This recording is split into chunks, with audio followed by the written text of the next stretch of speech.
Hey everyone, I'm Kylie Schlesinger, and I'm currently in my last year of orthodontics residency. And I'm Michael Schlesinger, Kylie's dad. And this is Medical Medical Morons. Morons. Each episode, we'll be picking the brains of some of the most successful healthcare professionals who have mastered the art of running their own businesses. Join us as we ask the questions you want answered. No jargon, no fluff, just fun and easy conversations on building a thriving practice. Let's Let's get get started. started.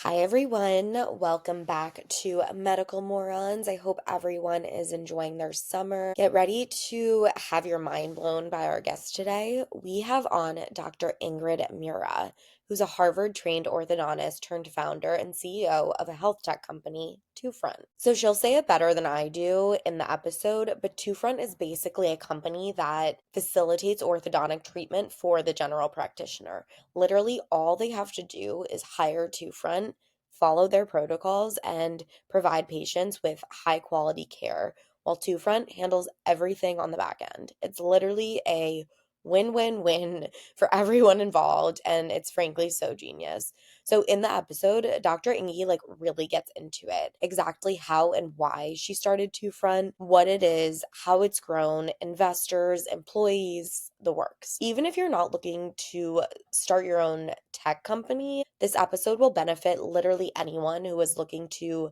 level up in their career, because Dr. Ingie is just like a badass bitch and she's going to dominate the industry. What'd you think? Wow. She Right? she is a force. I mean, I found her incredibly inspirational. I mean, she's obviously a sponge in terms of Right. She's a voracious reader, it sounds like. voracious, but every night of the week going to tech conferences, listening to podcasts while she's on subways. Basically, it sounds like she doesn't have any time in her day that she didn't devote to pursuing this business venture. I think people who build companies successfully have a single-mindedness about it. They put everything into it. And as she said, the money is obviously it's nice, but if that's what's really driving you, it's probably not the right Yeah. motivator. You really have to believe in the venture, feel like you're serving a purpose that's of value to a greater And community, those fixing the kind of things. problem that she was talking about. I'm Yeah. cracking up. This filter on you looks really fucking crazy. What do you mean? Like I put a filter on, but yours looks really I weird. think I look good. No, but look, you have like a blurred, your eyebrows are No, moving. that's how they go. No, they Yeah. don't. Um, Oh, it does. Now I have like yeah. serious eyebrows. Yeah, I yeah. like that. You look like a woman a little bit. No, I mean, also, it was such a good idea, and she had such foresight because here's the thing, like orthodontists nowadays, I mean, so many people are like, my orthodontist didn't even touch me. It was all the assistants because orthodontics is so much the biomechanics and the movement of the teeth, the physical tying in wires and putting the Invisalign trays in, like that does not need to be done by an orthodontist. And so she's figured out how to make orthodontists just use their skill of being an orthodontist, get to work from home, which is the dream for dentists, literally. And all my friends are like, we need to figure out how to work from home. And then dentists get to benefit from this easy appointment, stress-free Invisalign is the best thing, and make money from it. It's like a win-win for everyone. I do think it's a brilliant model. It sounds like it's working well. And as she said, everybody has to get something out of it Yeah. that's of value to them. She has instincts that are that I think are part of why she's gotten so far. You can tell she knows what's going to make things keep moving forward. So I'm excited to see where this goes. I think she's going to be really successful. Let's welcome Dr. Ingie Murra to Medical Morons. So I'm an orthodontist by trade. I used to practice in New York City. I was practicing 6 days a week. I basically specialized in aligners. So I was doing all typical braces cases with aligners. And I thought I was all set. And then I burnt out like massively after 3 months. I realized that I hadn't eaten any dinner, literally, for a single night because I was doing clean checks every single night. And I hadn't seen my friends. I hadn't worked out. I hadn't had time to date. And I realized that this world of ortho needed to be fixed because I was spending all day doing high quality care, right? Like I basically spent every single day until I was 30 figuring out how can I be the best clinician possible. And even specializing in clear aligners, I didn't have a system to really do it well and not burn myself out. So I stopped practicing after 2 years. That was 7 years ago. Started building Two Front.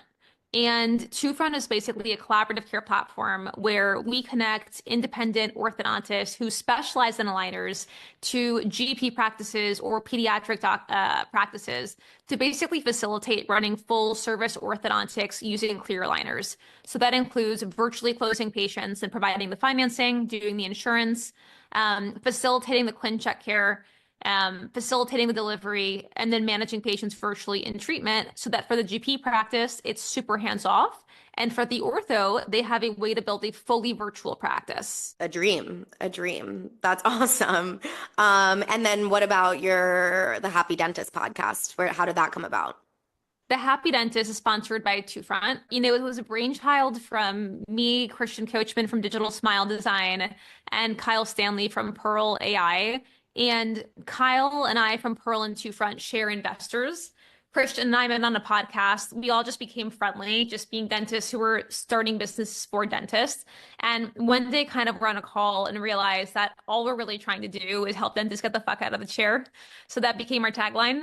And we're just kind of it's kind of like a truth-seeking podcast where we're just interviewing really cool people who have done things that are interesting. Maybe they're happy, maybe they're not, learning their lessons, sharing their stories, and figuring out what the kind of formula is for the modern dentist. I love that. I love that because I was just telling my dad before signing on to this, like, there's such an entrepreneurial spirit with people in this profession often just because we're hustlers and we want to, be up to date with everything.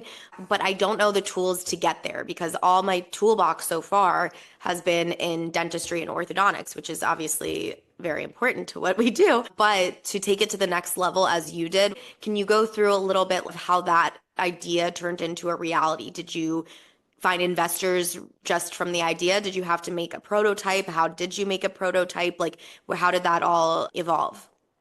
Yeah, I'll try to keep it short. Mhm. So I'm totally with you. Like I think every single dentist that's why we're here. We're hustlers and we're entrepreneurs.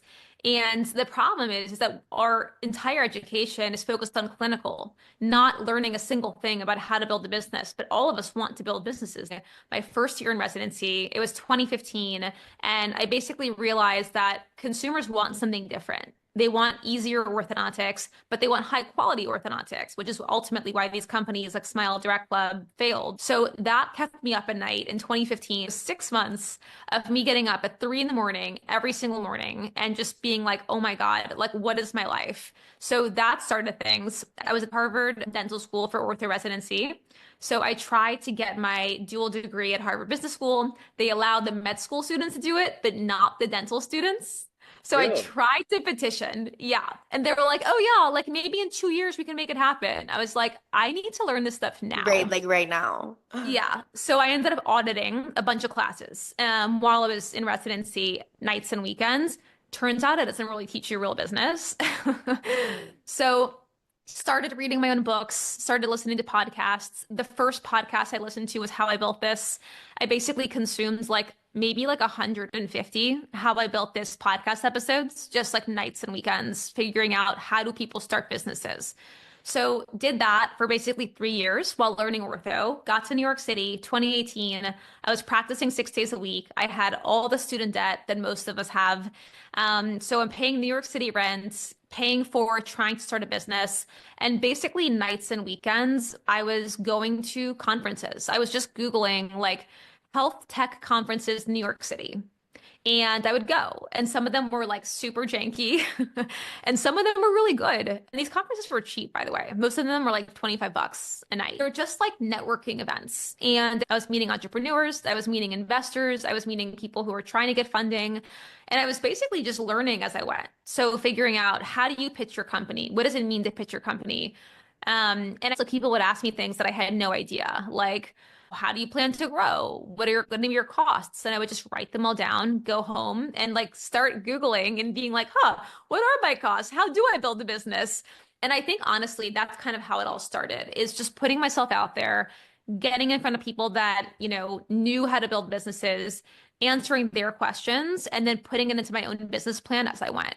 Did you already have this business in your head when you were going to these, or were you just, I I want to be an entrepreneur, business owner, and we'll see what the result is? It actually wasn't, I want to be an entrepreneur business owner. I was obsessed with solving this problem that everyone wants beautiful, straight teeth. It is the foundation of preventative dentistry, but orthodontists are the most in-debt professional in the country. 60% of the United States doesn't have access to us. Like that is a huge issue. So from the beginning, I knew I had to solve this problem. I actually didn't even know what entrepreneurship meant. The very first thing I did is this is how much I didn't know entrepreneurship. I tried to use my degree to get a practice loan and fund my business using my practice loan. Well, what I realized is that if you take out a practice loan, you've got to use it on a practice. So that didn't get very far. Like that's how much I didn't know things. And so then I started Googling how else can you fund a business? And then I basically read about friends and family. Then I read about venture capital, and then I read about private equity. And so then I was like, oh my God, friends and family are an avenue. I was so naive. I started asking all my friends, do you guys fund businesses? Like all my non-dental friends. And they're like, what are you talking about? Turns out friends and family are people who like have a lot of money and they're putting out like $25,000 checks in people's businesses. So like, honestly, a lot of it was just looking like an idiot for 7 years until I got to where I am today. So that's a really interesting start. Let's go into a little bit more detail around those interactions with potential investors. Did you hire any outside advisors to kind of help you pull it all together? And did you actually go through a proverbial elevator pitch? Yeah, I went through so many advisors, those first 2 years, basically 2018 to when I actually got my first $500,000 check from venture capital was September of 2019. So from the time I graduated, May of 2018 to September of 2019, that was basically 6 days a week of working as an orthodontist, nights and weekends, basically getting advisors and like building my network. And, I had one advisor in particular who told me, like, you need to craft a 25-second elevator pitch. And then he told me, if you actually want to fundraise, there's 4 things that you need.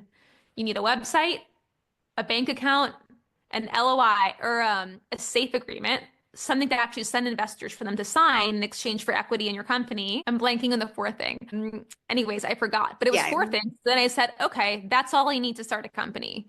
And so basically it was a bunch of advisor conversations. And every single one gave me advice, right? And some of it was bad and some of it I would follow and I'd go down a rabbit hole. And then I'd figure out it was a rabbit hole. It just wasn't linear, is the truth. So I have all these ideas. I'm always like, we need this, but I get stuck. I would feel a little silly personally. And I'm not saying you're silly because you obviously figured it out. But did you ever feel like when you're talking to all these advisors, like, what am I doing here? What if this doesn't work? Did you have these doubts that you were like, am I just like wasting all this time doing this? Like you didn't have the foresight that it would be the success that it is. So how did you keep pushing through and keep finding new people? It's a great question. And honestly, that is the confidence that how I built this gave me. I listened to like 150 entrepreneurs' stories, and I basically learned everyone is just a person.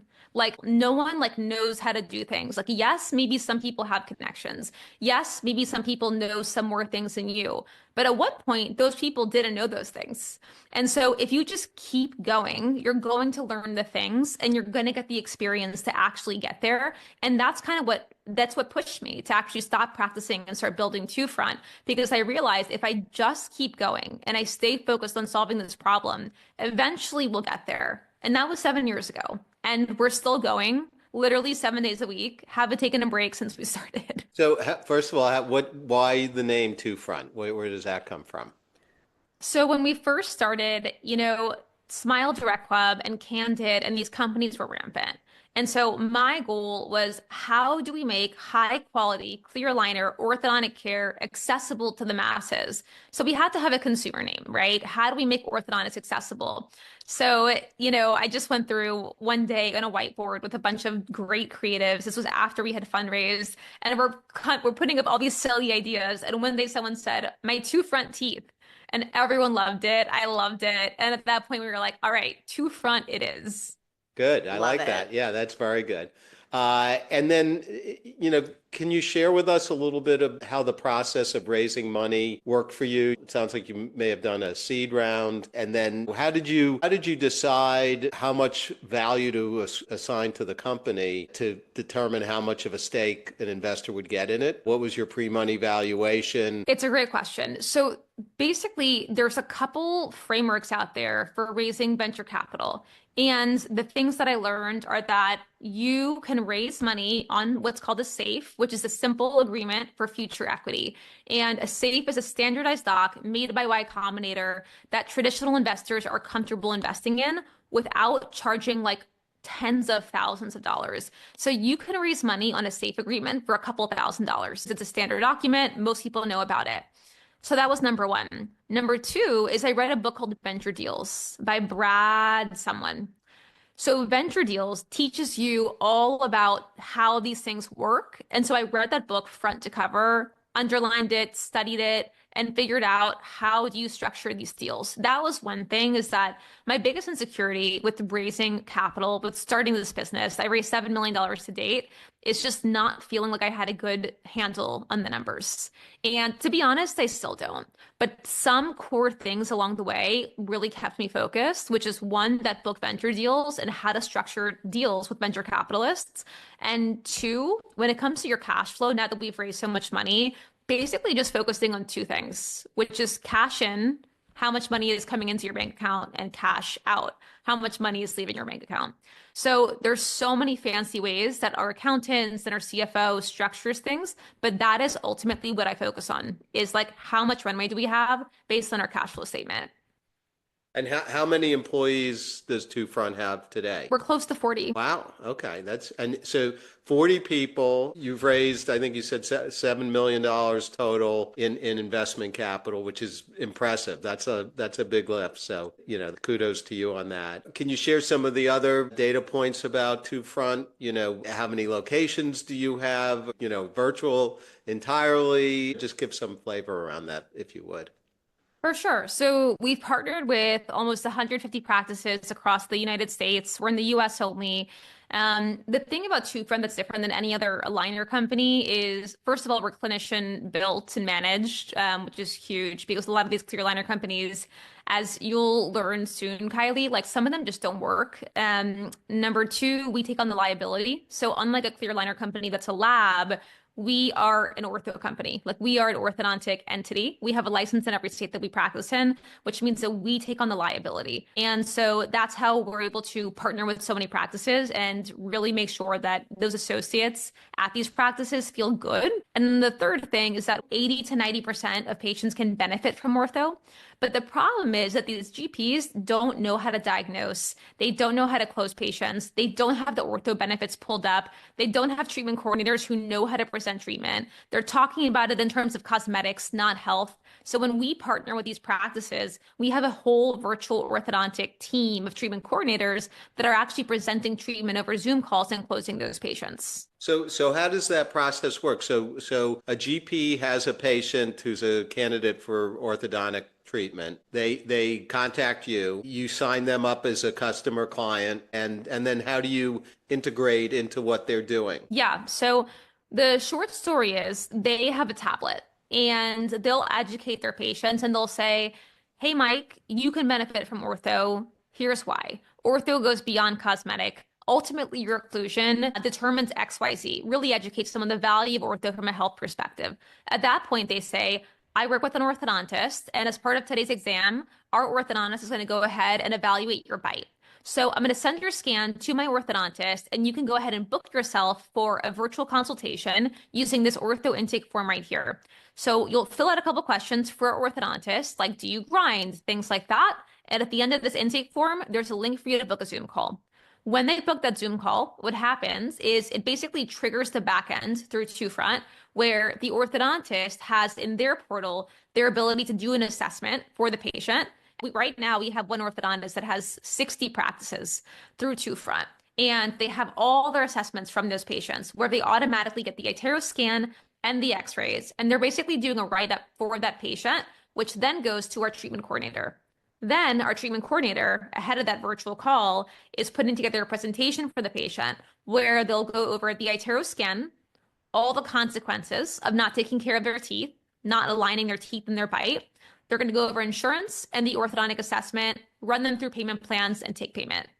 From there, what's going to happen is the orthodontist gets a notification that the patient's accepted treatment, so does the dentist. Orthodontist works on the ClinCheck, and then we have a patient care team that's facilitating patient care, making sure they get a dental monitoring scope in the mail. They kind of know how to prepare for treatment. They know what's going to happen with the ClinCheck. They understand the whole relationship of front to the dentist, and it's going to service them along the way. When the orthodontist finishes the ClinCheck, they record a video, send it to the GP. That video goes into the GP's portal. That way, the GP feels super confident in how to actually deliver that case, and they deliver all the aligners. Once they deliver the aligners, it's basically on us. We're filing the insurance, we're managing the patients in treatment, orthodontists and dentists get paid, everyone's happy. We're managing 80 to 90% of the work. That's actually incredible. That's really a well thought out business model. Yeah, it's like That's every amazing. little thing is taken care of. What's the financial benefit for do you say our fee for ortho treatment is $8,000 and the dentist gets 2,000 and the orthodontist gets 2,000 and the lab bill is this and two front gets this? Like, how does that play out? Yep. So first of all, 75% of our patients' finance is one thing. We provide 100% approval on patient financing, which is amazing because most people don't. And that way, no one has to deal with payment plans, anything like that, including the GP. So we take the payment and then we take care of paying everyone. It's all systematized on the back end of our system. So the orthodontist is paid as soon as they finish the ClinCheck. The GP is paid as soon as they deliver the aligners upfront in full. And then we pay out a line, the financing fee, dental monitoring, treatment coordinators, everyone, right? So like we're basically the management company. So the GP gets paid, it depends. It's basically between $1,600 and $2,500 per case. And they're paid as soon as they deliver the aligners. And then what about the orthodontist? Orthodontist gets paid about 10% a case. And then do you charge the same amount, or is it based on state how much two front will charge for the patient? So it's a little bit variable. I'll say it's between $5,000 to $6,000 per patient. You know, our real mission is to give patients the highest quality care and make orthodontist-led treatment extremely accessible. So, you know, some practices are like, oh, but we can charge 8 to 9. And we're like, that's great, but you're going to be able to help way more patients if you actually make it affordable. And ultimately, you're going to benefit too, because you're going to make way more money. And it doesn't matter if it's a complex case, because the complexity comes in our work, the orthodontist, right? And typically the complexity is going to come in all the chair time, but we're managing the chair time. So all you're doing is delivering this patient's aligners, and that way you can charge something that's actually affordable. Like, I don't know about you and what you're seeing in New York right now, but I used to charge up to $15,000. That's crazy, right? Insane. Like people can't afford that. And the thing is, like, we can charge it, and sometimes we feel like we have to charge it as orthodontists because we're competing with GPs who are charging 8 to 11,000 in major cities. But our goal here is to really build a world where dentists and orthodontists are integrated and collaborate so that patients can get accessible care. I mean, it's really, really genius, and something like I think is going to explode in the next coming years, especially, you know, as things get more digitized. How did you determine the distribution of how much everyone is getting so that you guys would make a profit eventually? It's a good question. It was just trial and error. It's the truth. Like we tried so many different pricing models, and pricing is something that people don't talk about enough. Like our motto at Two Front is that everyone has to win. And when I say everyone, I mean the dentist, the orthodontist, the patient.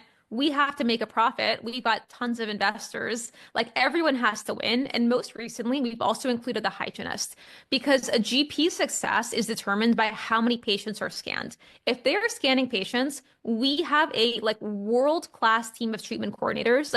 Our treatment coordinators only take 5 calls a day. 5 45-minute Zoom calls a day. And they're paid very, very well per patient. So we're going to make sure those patients understand the value and they have the right payment plans and they're going to take action, whether it's now or whether it's a couple months from now, and they're going to follow up with them. And so now what we've actually done is taken a part of our margin and given it to hygienists or whoever's scanning at the dental office. Because as long as the dental office is scanning, we're going to be able to help more patients. So you're effectively subsidizing the GP's overhead by picking up some of the cost of the hygienist. Did I understand that correctly? We're paying them per scan. Uh-huh. So per scan, they get a $10 gift card instantly texted to them. And So It's it's an our incentive system for the hygienists to try to sell the cases too. Exactly. It's our Two Front Instant Rewards program because we built Two Front, and Two Front was basically built in 5 years. And we were so excited, our whole team, everything was working, patients were happy, dentists were happy. But then what happened is that our huge bottleneck was implementation at dental practices. And we realized we can't get these people to scan. Everyone says, I don't have time. I don't know how to scan. These dentists want their patients scanned, but unfortunately, they can't force their staff. Everyone has staffing problems. So what do we do about it? So we built this instant rewards program and it was incredible. We basically partnered with this female-led company, Givingly, and it's baked into our whole system where as soon as someone is scanned, as soon as they're scheduled for that virtual consultation, they get a cash gift card. And so they just keep getting them every day. And obviously, these assistants aren't getting paid that much. So it actually becomes a huge part of their revenue. Yeah, and they're getting paid hourly. So if they take one scan an hour, it contributes to their hourly pay. That's really smart. How about, I know a bunch of the aligner companies are starting to integrate a orthodontist who can do the ClinCheck for you into their system where you pay them more. Has that affected your business? Do you find that they're competition or they're not because it's a totally different business model? How has that affected how you guys think about Two Front? It's a really good question because there's a lot of businesses that are doing it right now. And the truth that we realize is that GPs need a lot of help. Like it's not just a ClinCheck. I don't know if you know this, but even Heartland Dental, who scans every single patient, guess what their close rate is? No idea. Guess. Meaning how many people they get to do ortho treatment. Yeah. Um, Using Invisalign. Using Invisalign, 30%. Yeah, it's an amazing guess. It's 0.7%.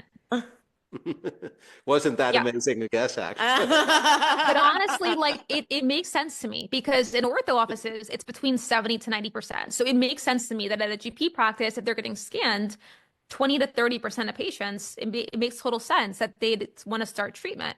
But the problem is that we're selling a commodity, right? You and I, Kylie, like we know it's not a commodity. Like we know the skill set is the most important thing. And then if you're not getting treatment plans right, Invisalign's not going to work. But patients don't realize that. Invisalign spends $300 to $400 million a year on brand. And so they've done an incredible job of saying, hey, as long as you're getting Invisalign, you're going to be in good hands. And so to actually sell Invisalign is like the hardest thing to sell because people think, oh, Invisalign, that's interesting. Let me do some research. Let me see if I can go and find it cheaper.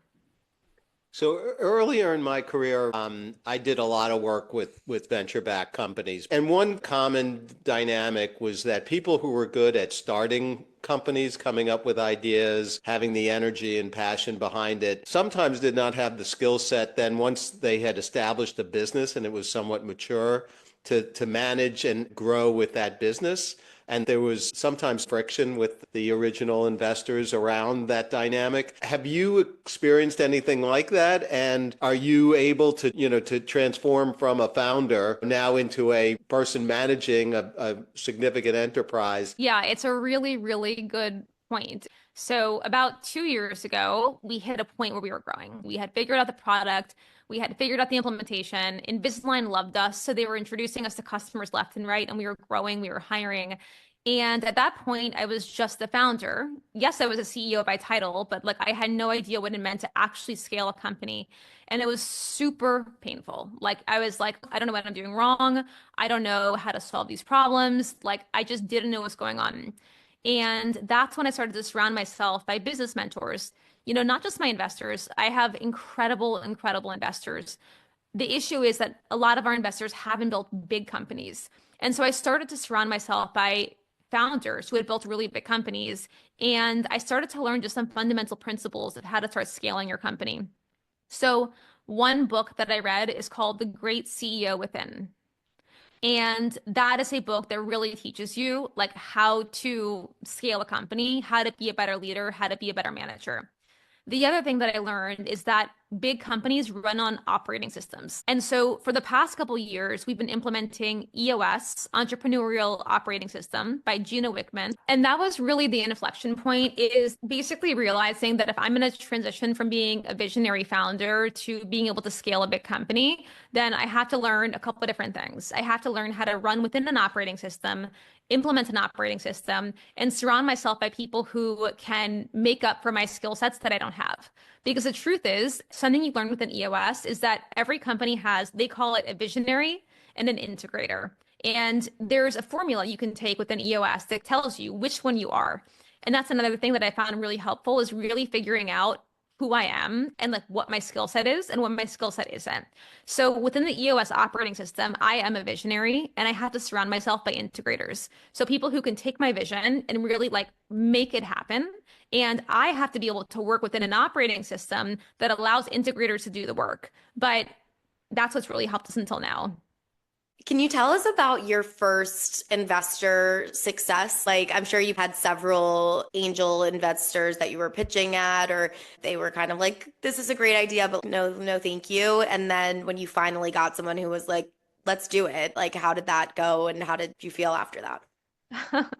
Well, I'll tell you my first, I'm super lucky. I'm first generation Latin American.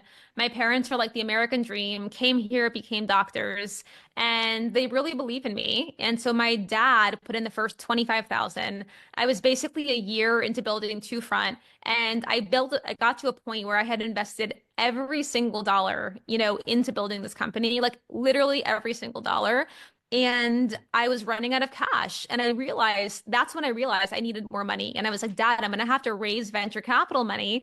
And to raise venture capital money, I'm going to need more money to actually build this deck, hire this designer, pay this finance guy to help me out, build a financial model. So he invested the first 25,000. So I had one advisor named Daniel Palacio, who was the person who I told you gave me those four, ideas of what I needed to actually build a business.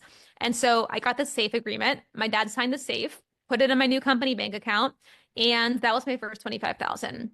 From there, I basically was pitching investors, honestly, like almost every single night for 6 months. And then I met this one investor and this one founder, Derek Flansreich, who was like, I really like what you're doing. Let me introduce you to my network. So this guy was amazing and introduced me to like 20 investors. One of those investors was like, hell yeah, let's do it. We met on Lafayette, and I'll never forget like seeing it in his eyes. And he's like, I get it. I really get it. I had my model, I had my deck, and I had asked him for 250,000, and he was like, I'll invest 500,000 if you invest 200,000 of it in a branding agency. So that's the first 500,000 that I got. And I'll never forget, it was the end of September. And like, I barely knew how to use my Chase account, honestly. And I looked at like my First Republic bank account and I saw $500,000. And I was like, I could use this to pay off my student debt. Hey, you're rich. I'm rich. Like, should I run with it? Yeah. Oh my God. George Santos. Yeah, you could just kind of go and do whatever you want. Yeah, awesome. Literally. Yeah. And I'll never forget, at that point, I was like, wait, I did it? What do I do now? Now I need to figure out how to build a business. Yeah. Like I had basically spent 2 years learning how to raise money. And then now it's been, 7 years learning how to build a business. So who are some of the mentors that you'd like to kind of call out specifically, and how have you benefited from those relationships? Man, you are who you surround yourself with is like the most important thing in the world. I'm so grateful to the mentors in my community. And, I'm a believer that the world is a big pie. So if I meet someone who I think is like extremely smart, I'm like, I want you on this journey with Two Front. Like, I just want to learn from you. And so I've made a lot of them advisors, like equity advisors. And I'm like, I just want 2 hours of your time. And it's the best equity I could have ever given out to these advisors because they've just done it before, whether it's learning how to hire, learning how to pay someone, learning how to manage someone, learning how to give feedback. learning how to prioritize, learning how to delegate, all these things. If you can learn from people who have done it before, like I've read the books, I listen to the podcasts, but the reality is if you can learn from people who have done it before, nothing beats that. In the mentor experience, what is an interaction that in particular you comes to mind of like, that you got a really helpful guidance or feedback? Has somebody given you critical feedback that you appreciated and have been able to build off of? Ooh, I love that question. Has someone given me critical feedback? 100%. And I like that is like the biggest gift because obviously giving feedback is hard. So for someone that's like not your family to give you feedback to me is like the biggest gift ever. I'm like, thank you for facilitating my growth journey. So one piece of critical feedback that I really appreciated was I didn't realize the importance of following up with people. So, for example, when someone introduces you to someone in their network, I didn't think at that time to like go back and thank that person because my mind, like I operate a million miles an hour. So it's really, I get lost in the details. But that is something that's really important. If someone's opening up their Rolodex and introducing me to investors, potential people I can hire, then I should follow up with them. So I had one investor tell me that, or an advisor actually tell me, hey, if I'm going to introduce you to someone, I would really appreciate you following up and letting me know how it went. And that really stuck with me and that really changed my behavior. And ever since then, I've really implemented that. That's such a good piece of advice and reminder because sometimes when I have those types of connections, I feel like they don't really care. They forgot about me by now. So, one of the things that a lot of our private practice owners tell us is they weren't able to pay themselves for the first 2 years or so of their private practice. They had to either rely on their spouse's paycheck or have other sources of income. When were you able to start supporting yourself financially through your business? Are you able to yet, or is that part of the what you were talking about earlier? It's such an important thing to talk about, and I'm really happy you asked it. I would say that part of owning a business like this is one of the darkest moments because you're taking a risk in a business model that traditional banks won't fund, which means that you're limited by venture capitalists, which is great because it gives you the opportunity to build something that's never been done before. So when I first raised capital, I paid myself a fraction of what I made as an orthodontist. I didn't care because I really wanted to solve this problem, but I didn't care the first year. And then I didn't care the second year. And then I didn't care the third year. But here I am, 31, 32, 33. I didn't have financial support from a spouse. I was single. I didn't have a second date. Like my nights and weekends were literally networking. And I was struggling. I was really, really struggling. I think one thing that's really challenging is that building a business is like it's the hardest thing ever on your body. It's the most fulfilling, but it's also the hardest thing ever. And so to not be able to take care of yourself in a way that you really want to, like I really couldn't afford all the things I wanted to do. I wanted to travel. I wanted to get blowouts like once a week. I wanted to get my nails done, go shopping, all the things that like really like filled up my cup. And I couldn't do that for the longest time. And to be honest, I can still barely do that. And I would say between business models 2 to 4, I was paying myself significantly less. I was still trying to figure out the business model before I raised our last 3.5 million. And I cut my salary down to $65,000 a year. And that was like brutal. Like to know that I had just worked 22 years of my life to become an orthodontist. I'm trying to figure out this business model. It's taking 10 times longer than I thought it ever would. And to be paying yourself that much is like brutal. Like I can barely pay rent, right? Like can barely, I'm Not New living with my York, best. yeah. Yeah, moved to LA. I convinced my best friend from Vanderbilt from college to come and join me. We became roommates. We left New York during COVID, and that's how I was able to do it. We lived together in a one bedroom. We had like the time of our lives. I'll never take back that time. But when I was paying myself that, I literally didn't have a choice. I was like, it was just me, my best friend, my cat, and her dog in one bedroom. I mean, I so appreciate the transparency with that because it's easy for people like me when I'm listening to you. I'm like, she's so confident, she's got it all figured out. She's this like empowered businesswoman, but it's intimidating for someone in my position because I'm not there yet, but it sounds like as you're saying, neither were you and neither is anyone when they're starting that point. Are there any lessons learned, things that you know now that you wish you knew then that are helpful and that you've been able to build off of? Oh my God, so many. I think, Kylie, what you were saying originally, I knew nothing. Like, and I still feel like I know nothing. Like every day I feel like it's a new day and I'm a baby in the world of business. But you just learn every single day is the truth, just like everyone else. Like everyone starts at day one. And I think just remembering that and not having an inferiority complex about it and just like keep going is like the most important thing. Letting also the mission guide you because the things that you have to do are so brutal, like taking that salary cut, firing people, having to figure out things that you hate, financial models.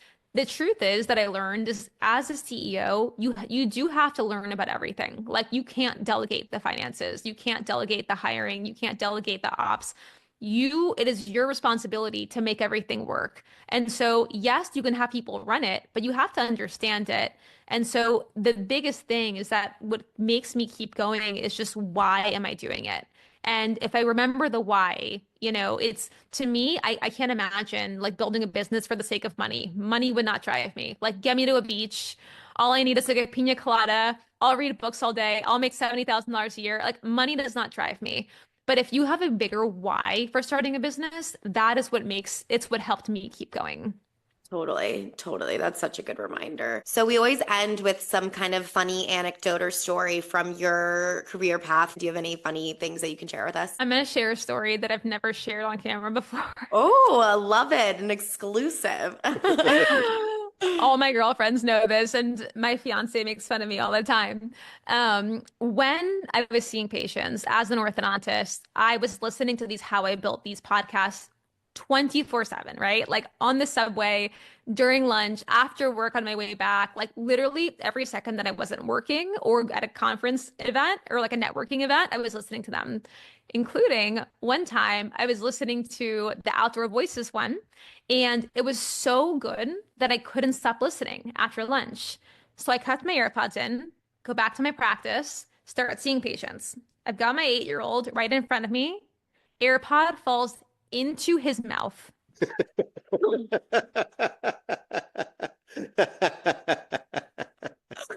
Oh my God. Literally, How did he react?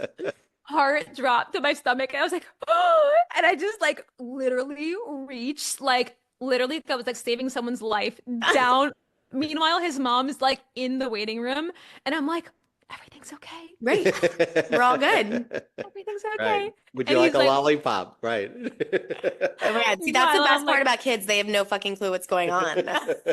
this little kid is going to be traumatized for the rest of his life. My orthodontist disgusting AirPod fell Right. into my mouth. That is such a good one. Oh my God.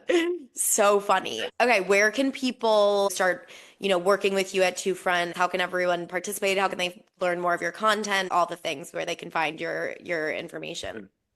For sure. So if you want to partner with Two Front, go to my2front.com, all spelled out, /apply now.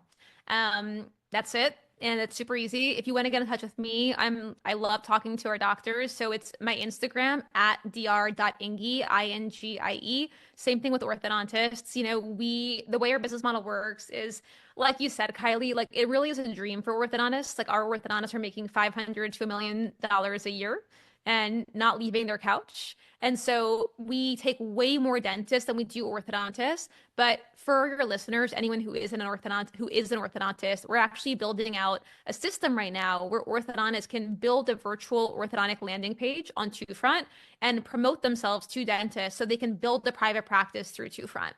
So it's taking us some money and it's So taking kind us of like TaskRabbit where you can like beef up your like choose this one, like that's who I want to work with type of thing.